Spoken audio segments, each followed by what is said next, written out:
Hello and welcome back to our machine design series. Today we are discussing materials selection, which is a very interesting topic within the subject of machine design because we are not going to use equations so much and theory as heavily as we do in other sections of this course. Here we have to rely on charts, and essentially that's because we need to use materials that already exist in the world. We can idealize that we design a machine part with a stiffness of any number that we come up with, but in reality we need to pick a stiffness that correlates to a material that already exists. So there are people who, of course, are developing new materials to try to expand the selection that we have available to us. But for now, barring any discoveries after the making of this video or after the creation of these Ashby plots, we have to stick with what we already know. So the question we're going to try to answer in this video is, how do we select a material for a machine part or structural member? And we have some options for methodologies that we can use.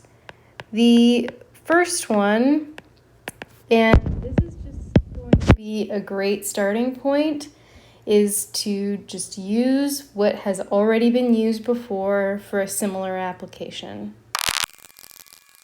This is a great starting point for a few reasons. First of which is that for most applications, engineers have been working on solving this problem for a long period of time, and they have put a lot of thought into the selection of the material that is currently in use. The other advantage of using a material that's already been used before is you get a track history of how that material has performed in that application historically. So not only do you get the backing of some analysis that's been used before, but also you get some field testing results that you can use to back your choice.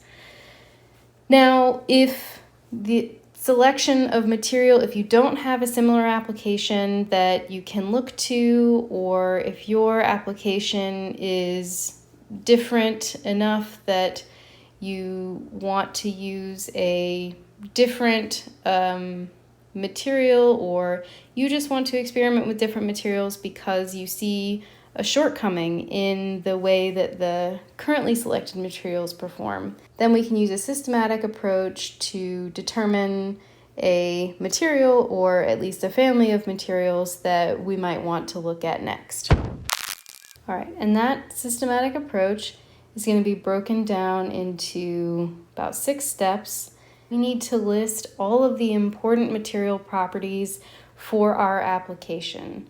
So does strength matter? Does the weight matter? If this is for an aerospace application, then definitely weight is going to matter. How about cost, stiffness, thermal conductivity? All of these material properties that we may be concerned with.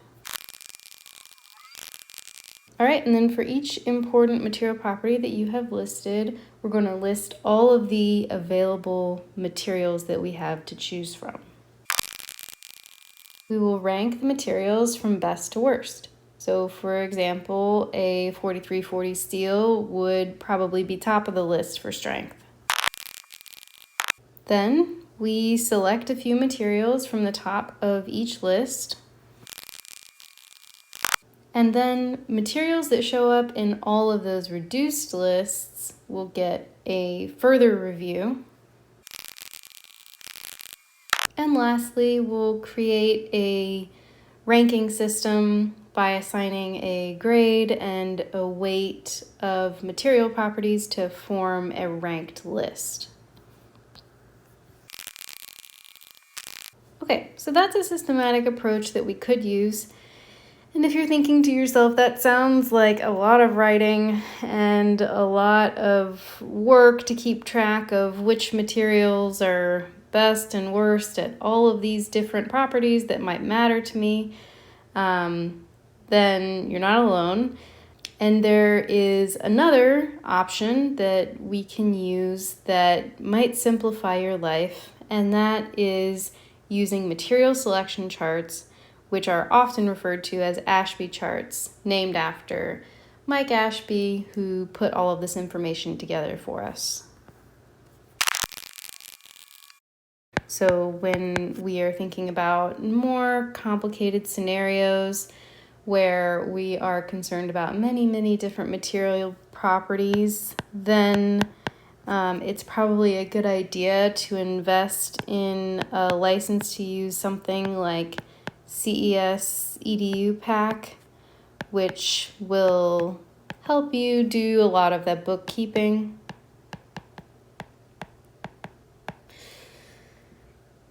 But for the purposes of this class, we are going to be reading Ashby charts by hand so that you understand how it's done. And when you do get into industry and you're using software like CES EDU Pack, you're able to check its answers, make sure that it makes sense. Remember that computers are only as smart as the users and the programmers who put the information into them. So let's take a look at some Ashby charts. Now I've got this image here just to get us used to the way that Ashby charts are constructed. Sorry, bear with me while I get this up here. Okay, so if I were to take stiffness, for example, which is what's plotted here in the form of Young's modulus of a bunch of different materials, and I'm just plotting the Young's modulus of different material types from greatest to least. So on the high end of things, we have tungsten carbide, very stiff material. On the low end of things, we have a flexible polymer foam, so very flexible. And these line ranges represent the range of Young's modulus for each of these different materials. So for example, you'll notice that wood has a pretty wide range of Young's modulus that is possible within a given piece of wood, and that is typical, especially for natural materials like wood, that we would have a large span of Young's moduli. Whereas for things like tungsten carbide and low alloy steel, we have a very small range of possible Young's moduli. Now, if we take these lines and we put something else on the x-axis, because when we're doing material selection, we don't just care about having the stiffest material or the most flexible material, right? Otherwise, we would have everything made out of tungsten carbide and flexible polymer foam. There are other variables that matter to us, right? So for example, let's say we have an application where we want something that is stiff but lightweight. Then we might plot on the x-axis density, right? If I plot Young's modulus versus density, then I can take a look at what maximizes that ratio of E over rho. If I maximize this ratio, then I'm going to get the stiffest and lightest material. Stiffest and uniaxial tension. And we'll talk a little bit more about how to deal with different types of loading in a second. But for now, let's just talk about uniaxial tension. We want to maximize E over rho.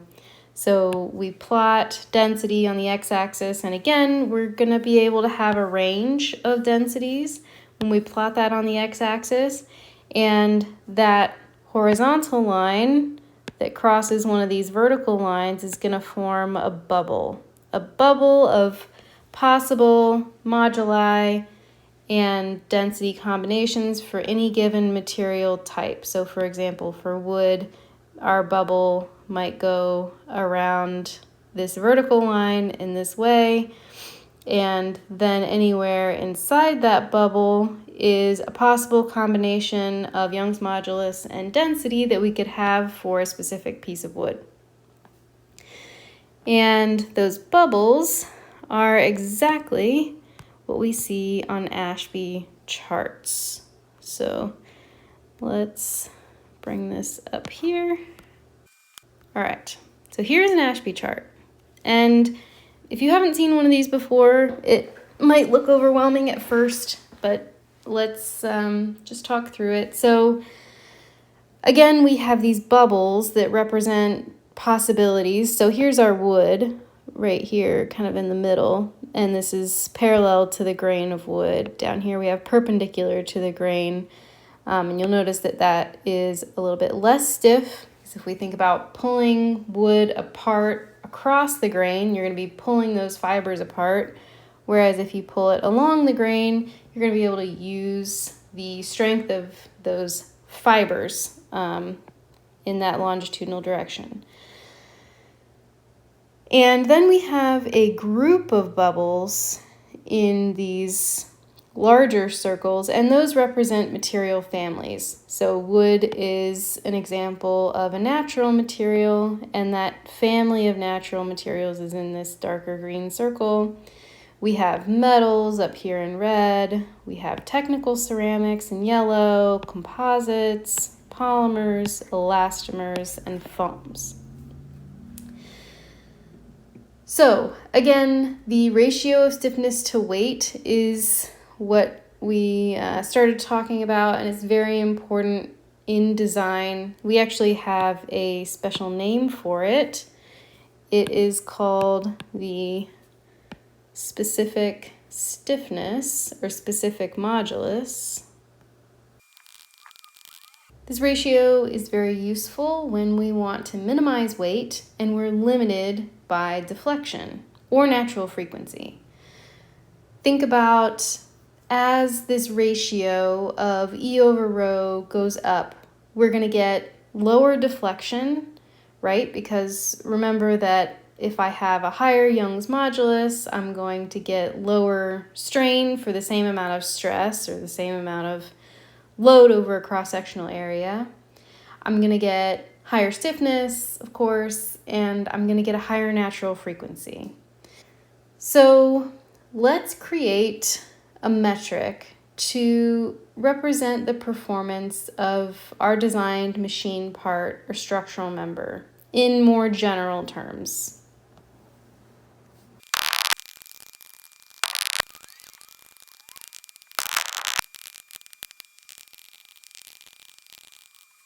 Okay, so here's our metric to represent the performance of any designed machine component or structural member. When we design a component, the performance is going to be a function of F, which represents functional requirements. So for example, if we're designing a mechanical spring, we might need functionally for that spring to have a specific spring constant, K. We have geometric parameters, so this includes anything about the shape of the machine component. And we have material properties, which are the things like Young's modulus, density, thermal conductivity, any kind of material property. So we're going to assume that this function is separable, meaning that I can write it in this way where we have a function f1 of our functional requirements times a function f2 of our geometric parameters times a function f3 of our material properties. So this just means that our variables are not interdependent.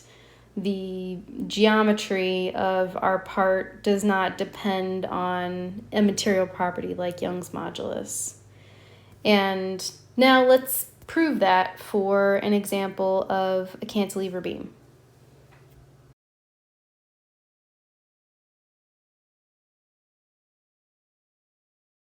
All right, So here's a drawing of our cantilever beam that we want to design, perform material selection for, and we're going to use mass as our performance metric, meaning that our goal is going to be to minimize the mass with our material choice.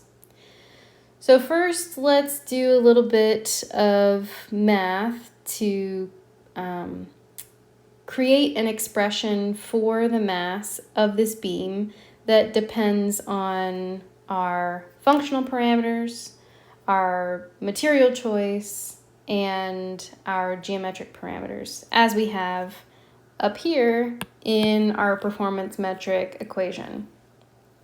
So our functional requirement is going to be the stiffness of this cantilever beam, the amount that it deflects for a given applied load. We know that just using Hooke's law, that our stiffness is equal to force over deflection. That's our effective stiffness.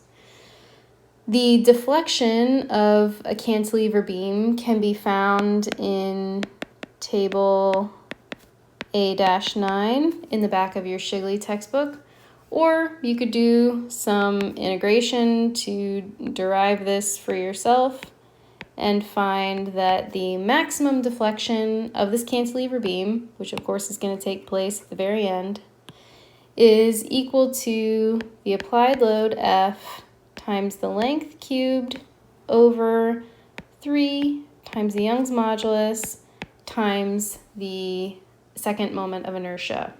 Now we can plug this into Hooke's law and get an equation for stiffness. So just combining these two equations, we find that our stiffness is equal to 3 EI over L cubed.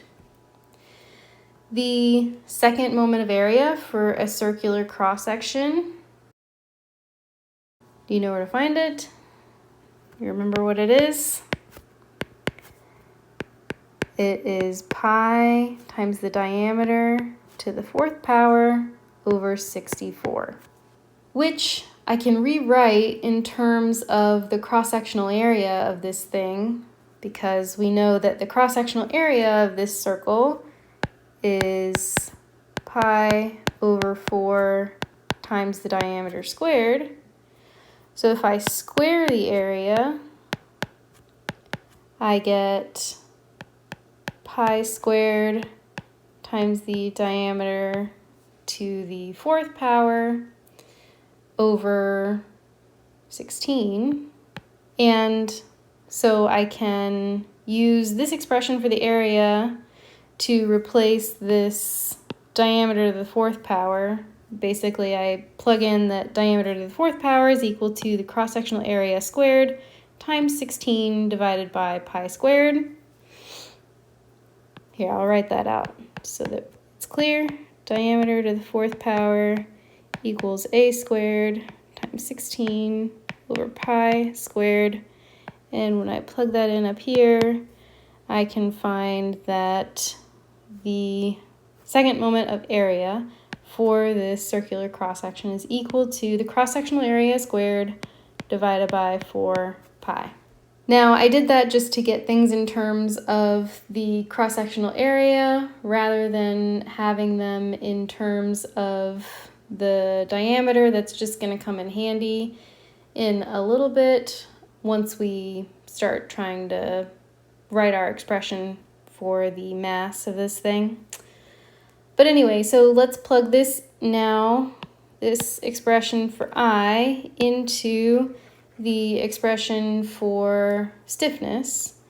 And we can find now that our equation for stiffness is 3 times E over the length cubed times the area squared over 4 pi. Now I'm going to solve this for the area. to find that it is equal to the square root of 4 pi times k times L cubed over 3 times Young's modulus.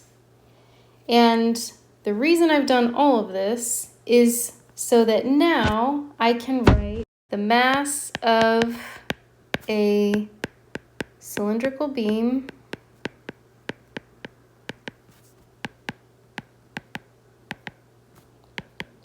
is simply,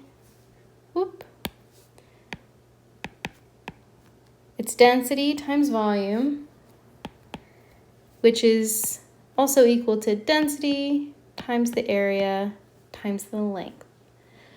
So plugging in this expression for the area down here, I can write an equation for the mass of this cylindrical beam, which is rho density times length times my equation for the cross-sectional area, which is 4 pi k L cubed over 3e. All of that under this square root. And now what we want to do is separate out each component of this equation so that we have our separate functions. Remember that our separable performance metric equation had separate functions multiplied together, one for functional parameters, one for geometric parameters, and one for material properties.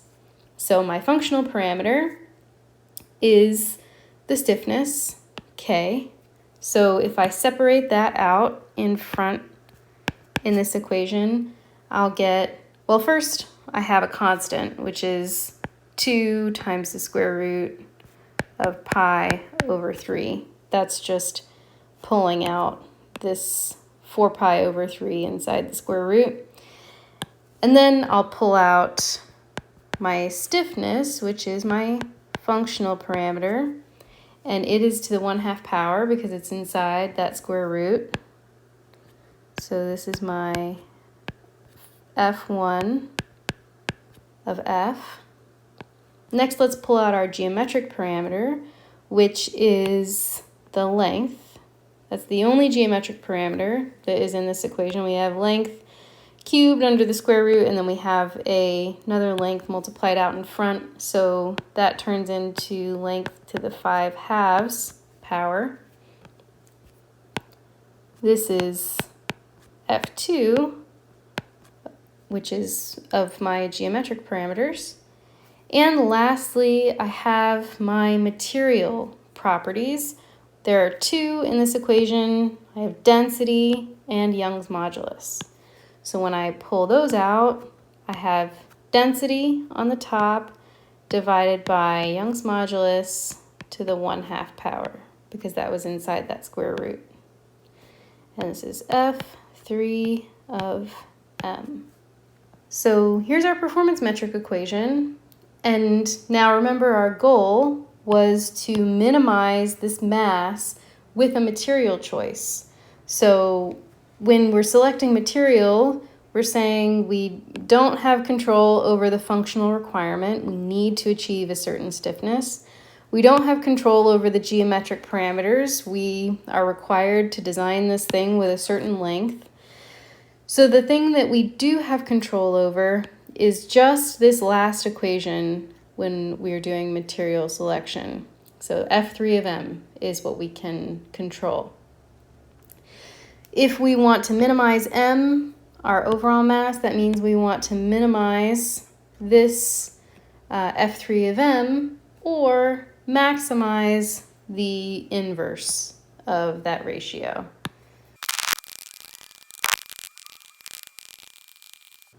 And we call this inverse ratio the material index in bending specifically in this example. When we look at the guidelines in our Ashby chart, which let's copy this, bring it down. Okay, so here's my Ashby chart. And Now looking at this guideline, so remember initially we were looking at E over rho, and that is the material index when we have uniaxial tension. Now we're looking at an example where we have bending, and so the material index is E to the 1/2 over rho. If we want to look at material families with the highest material index in bending, what we do is we take this guideline and we start moving it up in this chart. So I want to take this line and I'm going to move it up and to the left here by just copying and pasting it. So we have to keep it parallel to the original line, and we just keep moving it along until we find where the maximum is. So what do you think? Looks like a technical ceramic to me. Looks like boron carbide. So boron carbide maybe is the material that maximizes this material index in bending. So if we look more generally at a few different material families that might satisfy our needs, maybe we move this line down just a little bit, we can see that technical ceramics, composites, and woods are the material families that have this highest material index in bending. Now, we may put some other limitations on our selection of material that would warrant further investigation. So let's say, for example, we decide that we need to have a Young's modulus of at least 50 GPa. So let's draw a line where that is. About here. Maybe a little bit higher than that.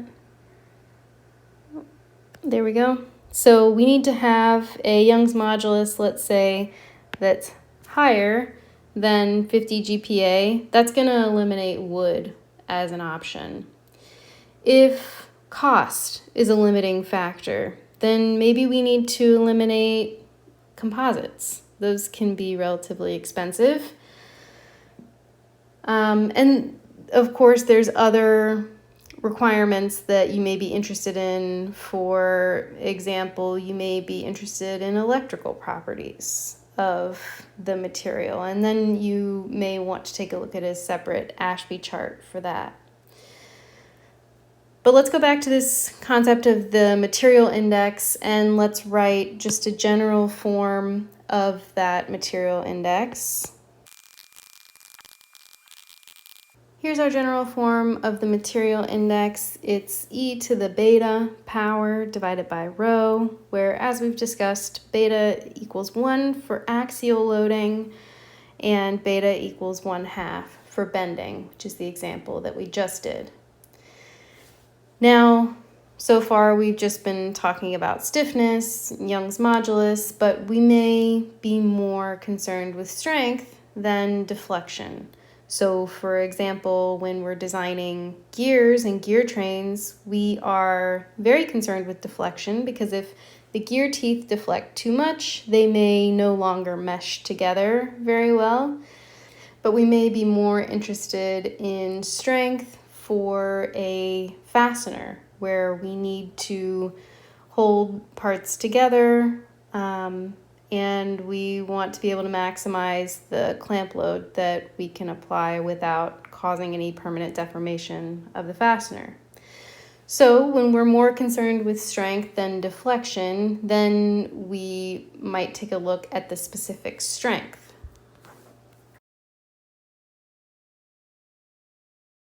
This is very similar form to the specific stiffness that we looked at earlier in the video. It's just the ratio of the strength, and notice this is just a generic strength. I'm not going to specify whether this is yield or ultimate or any other kind of strength, over the density. where we can draw guidelines on an Ashby chart in also a similar form to what we did with the Young's modulus, but with different exponents. So let's write out that equation. Okay, so similar form, beta still equals 1 for axial, but it's going to be equal to 2/3 for bending rather than 1/2, which is what we had for the material index. So let's look at an Ashby chart for strength, and then we will wrap up the video.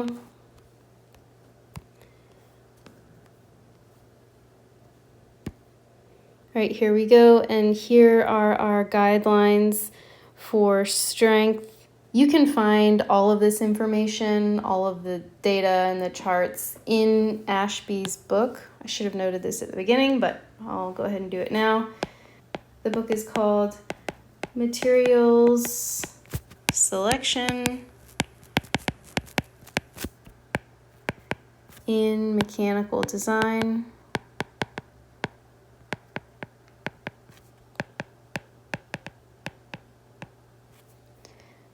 by M.F. Ashby. If you're going to be doing a lot of material selection work, this is a must-have textbook for your desk. Okay, and that's where all of these charts come from, so you can find more information about them there.